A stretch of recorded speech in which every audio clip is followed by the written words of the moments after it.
사랑하는 성도 여러분, 11월 7일 월요일 새벽 만나에 오신 여러분 주님의 이름으로 환영하고 축복합니다.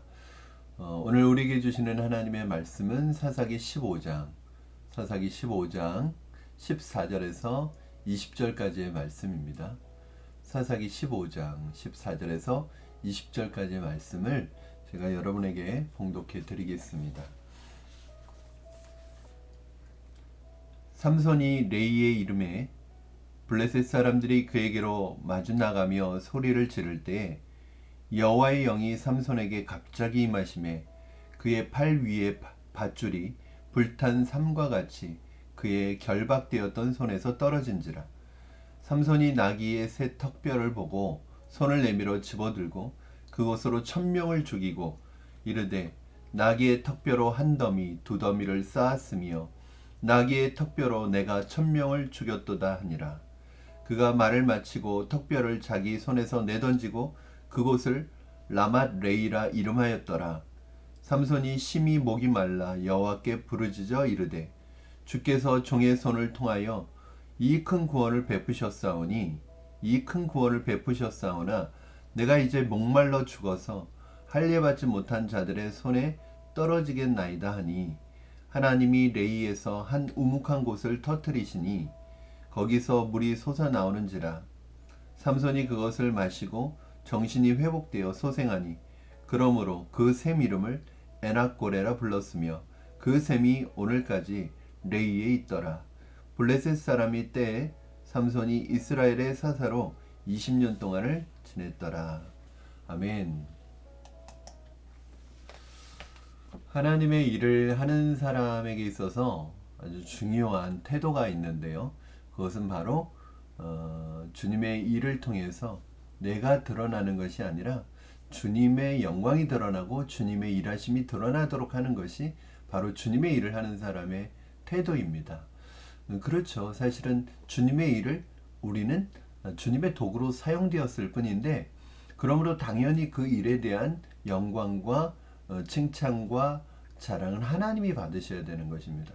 그런데 하나님의 일을 한다고 하는 사람들 가운데 하나님의 일을 하고 그것을 자신의 공로로 취하고 자신의 자랑거리로 삼고 자신을 드러내고 자랑하는데 자랑하는 사람들이 종종 있는 것을 보게 됩니다.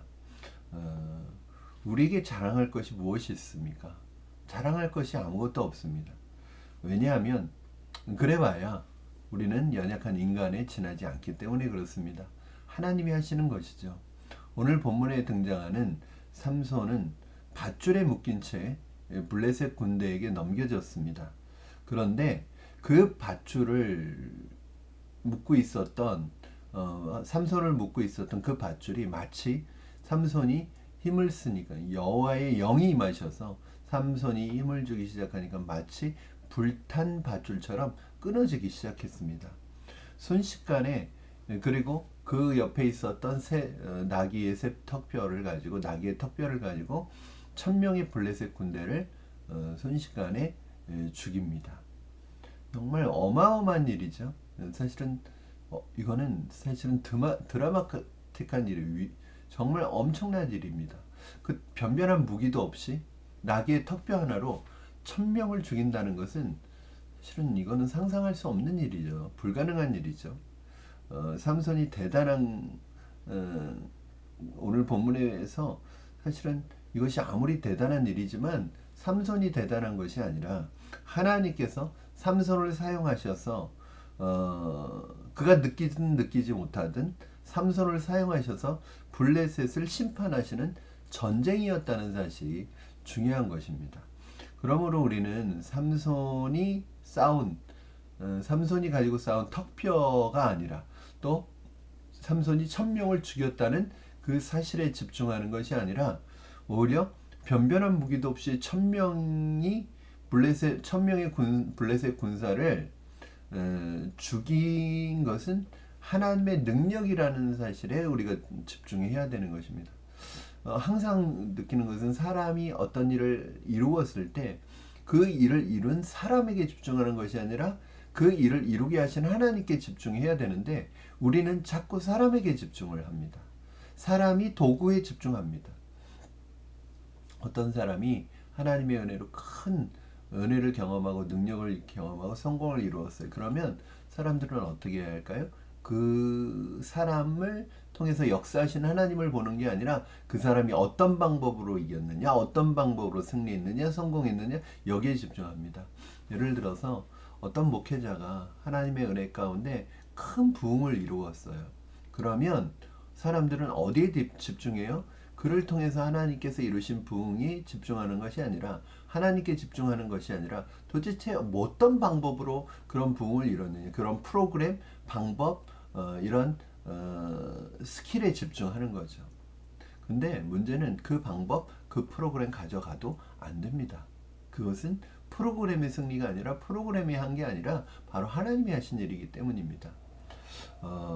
늘 말씀드리지만 하나님의 전쟁은 장비의 전쟁, 전투력, 어떤 전력의 문제가 아니라 바로 그 전쟁에 하나님이 함께 하시느냐 하지 않으시느냐가 바로 전쟁의 승패를 가름하는 문제입니다. 전쟁에서 승리한 후에 삼손의 반응을 여러분 한번 보시기 바랍니다. 16절 17절입니다. 이르되 나귀의 턱뼈로 한 더미 두 더미를 쌓았음이요 나귀의 턱뼈로 내가 1000명을 죽였도다 하니라. 그가 말을 마치고 턱뼈를 자기 손에서 내던지고 그곳을 라맛 레이라 이름하였더라. 여러분도 기억하시겠지만 드보라라는 사사는 전쟁에서 승리하고 어떻게 하냐면 드보라의 노래를 불렀어요. 이것은 뭐냐면 전쟁의 모든 승리가 하나님의 역사고 하나님의 영광이고 하나님이 하신 일이라는 하나님을 찬양하는 노래였습니다. 그런데 오늘 삼손은 이 전쟁에서 승리하고 나서 하나님의 능력을 힘입어서 승리하였는데 하나님의 이름은 언급도 되지 않아요. 오직 누구를 자랑하느냐 하면 자기 자신을 자랑합니다. 오늘 16절 끝부분에 보면 뭐라고 그래요? 내가 1000명을 죽였노라. 여호와의 영의 도움으로 대승을 거둔 삼손의 노래에는 그 어디에도 하나님의 이름을 찾아볼 수가 없습니다. 자기 자랑만 하고 있습니다. 이제 삼손은 그 누구도 상대할 수 없는 어마어마한 그런 사람이 되는 것 같았습니다. 1000명의 블레셋 군사를 죽인 삼손을 대단한 능력의 소유자고 그는 당당하게 자신만만했습니다. 이제는 그 앞에 누구도 막아설 수 없는 정말 대단한 사람 같았습니다. 나귀의 턱뼈로 1000명을 죽였으니까 누가 그 앞에 나서겠습니까? 그런데 이러한 엄청난 대승을 거둔 삼손이, 전쟁에서 엄청난 대승을 거둔 삼손이 갈증을 이기지 못했습니다. 목마름을 이기지 못했습니다. 오늘 본문에 보면은 18절 19절 말씀 우리 한번 같이 보겠습니다. 18절 19절 삼손이 심히 목이 말라 여호와께 부르짖어 이르되 주께서 종의 손을 통하여 이 큰 구원을 베푸셨사오나 내가 이제 목말라 죽어서 할례받지 못한 자들의 손에 떨어지겠나이다 하니 하나님이 레이에서 한 우묵한 곳을 터뜨리시니 거기서 물이 솟아 나오는지라 삼손이 그것을 마시고 정신이 회복되어 소생하니 그러므로 그 샘 이름을 에낙고레라 불렀으며 그 샘이 오늘까지 레이에 있더라. 여러분 아무리 대단한 사람, 위대한 승리를 거둔 사람도 그저 연약한 인간에 지나지 않습니다. 전쟁에서는 이겼어도 갈증에서는 이기지 못하는 삼손을 보면서 이것이 바로 인간이라는 생각이 듭니다. 사람들이 참 많은 것들을 이루고 위대한 업적들을 이루고 심지어는 달에 사람을 보내기도 하고 그리고 굉장한 과학적인 발전을 이루어서 엄청난 문명의 발전을 이루어 가고 있습니다. 거기에는 사람들의 놀라운 기술과 그 지능이 있는 것이죠. 그런데 중요한 것은 그 사람들은 바이러스 하나를 이기지 못한다는 거예요. 자연재해를 하나 이기지 못한다는 거예요. 아무리 대단한 업적을 세워도 질병에 취약합니다. 그러면 어떤 위대한 발명을 했는데 어떤 질병으로 한순간에 무너질 수 있는 거죠. 이 세상을 떠날 수 있는 것이죠. 그것이 인간입니다. 그러므로 인간이 교만해서는 안 되는 것입니다. 내가 아무리 대단한 일을 이루었고 위대한 일을 이루었어도 나는 언제든지 하나님이 부르시면 갈 수밖에 없는 연약한 존재에 불과합니다. 연약한 인간일 뿐입니다. 사랑하는 여러분, 우리는 늘 주님 앞에서 그분의 일에 대해서 겸손해야 합니다. 우리가 아무리 크고 대단한 업적을 남겼어도 우리는 하나님 앞에 연약한 인간일 뿐입니다. 삼손의 고통 속에서, 삼손이 이 갈증으로 인한 고통 속에서 하나님 앞에 부르짖었을 때 하나님은 거기에 응답하십니다. 이러한 삼손의 기도조차도 하나님은 귀를 기울이십니다. 삼손이 목말라 하니까 한 우묵한 곳을 터뜨리셔서 물이 나오게 하셔서, 물이 솟아나오게 하셔서 삼손의 갈증을 해결할 뿐만 아니라 그의 몸이 소생하는 그러한 은혜를 베푸십니다. 저는 이 구절을 보면서 왜 이렇게 자기 중심적이고 자기만 아는 이 교만한 삼손에게 하나님이 이런 은혜를 베푸실까? 그런 상황에서라도 하나님을 찾고 하나님을 부르고 하나님을 의지하고, 19절에 보니까 삼손이 그 입에서 드디어 하나님이 하셨다고 고백이 나옵니다.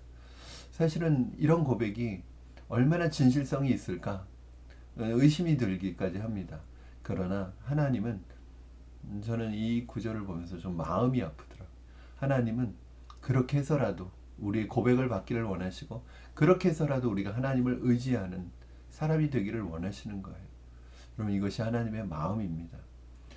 저는 여러분이 인간적으로 연약한 존재임을 느낄 때 주님의 도우심을, 하나님의 능력을 경험할 수 있기를 주님의 이름으로 축원합니다.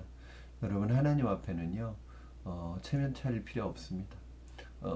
얼굴에 철판 깔고 내가 연약함을 느끼고 나의 궁핍함을 느낄 때 하나님 앞에 부르짖고 하나님 앞에 기도하는 것, 그것조차도 하나님은 원하신다는 것이에요. 여러분, 어렵고 힘든 그때 간절한 주님의 도우심이 필요할 때 주님 앞에 기도하시기 바랍니다. 부르짖기 바랍니다. 그러면 하나님이 그 순간에라도 은혜를 베푸실 줄로 믿습니다. 그러므로 우리는 늘 눈에 보이는 대적보다 경계해야 할 것은 내 안에 있는 자만과 허영임을 기억해야 합니다. 승리를 주시는 분은 누구십니까? 삼손의 힘으로 이루어낸 승리가 아닙니다. 그는 하나님이 붙들어 주시지 않으면 자기 몸 하나도 가눌 수 없는 연약한 인간에 지나지 않습니다. 그러나 놀라운 것은 하나님은 그 연약함과 한계를 가진 인간을 통해서도 하나님의 뜻을 이루어 가신다는 사실입니다. 오늘 우리 그 하나님을 찬양하시기 바랍니다. 연약한 우리가 아니라 연약한 우리를 사용하셔서 하나님의 일을 이루어 가시는 그 하나님을 찬양하시는 여러분 되시기를 주님의 이름으로 축원합니다. 오늘도 그 하나님의 위대한 역사가 저와 여러분의 삶에 함께 하시기를 축복합니다. 기도하겠습니다. 살아계신 하나님 아버지, 감사합니다. 인간이 아무리 대단한 것 같아도, 인간이 이루지 못할 게 없는 그런 놀라운 업적을 이루는 존재들 같아도 하나님이 치시면, 하나님이 그 숨을 거두시면 한순간에 흙으로 돌아갈 수밖에 없는 연약한 존재임을 고백합니다. 엄청난 일을 일구었어도 목마름 갈증 하나 이겨낼 수 없는 것이 우리 인간임을 고백합니다. 하나님, 우리의 연약함을 고백하고 어느 순간에든 주님을 드러내고 주님이 하셨다고 말할 수 있는 믿음의 용기와 믿음의 진실함을 회복하게 하여 주시옵소서. 눈에 보이는 대적이 아니라 눈에 보이지 않는 내 자신의 허영과 자만을 이겨낼 수 있도록 도와주시옵소서. 하나님, 우리의 연약함을 통해서도, 연약한 우리를 통해서도 하나님의 뜻이 이루어지기를 원합니다. 우리는 부족하지만, 우리는 연약하지만 우리를 사용하시는 하나님의 손이, 능력의 손이 우리를 붙드셔서 우리를 이용하셔서 하나님의 뜻이 이루어지는 것을 보게 하여 주시옵소서. 하나님을 찬양합니다. 오늘도 그 하나님을 우리의 삶의 중심으로 섬겨가기를 소원합니다. 감사드리며 예수님의 이름으로 기도드리옵나이다. 아멘. 사랑하는 성도 여러분, 오늘부터 시작되는 또 한 하루, 또 한 주간의 삶이 주님 안에서 큰 은혜의 삶이 되시기를 주님의 이름으로 축원합니다. 오늘 하루도 승리하십시오. 내일 새벽 만나 시간에 뵙도록 하겠습니다. 사랑하고 축복합니다.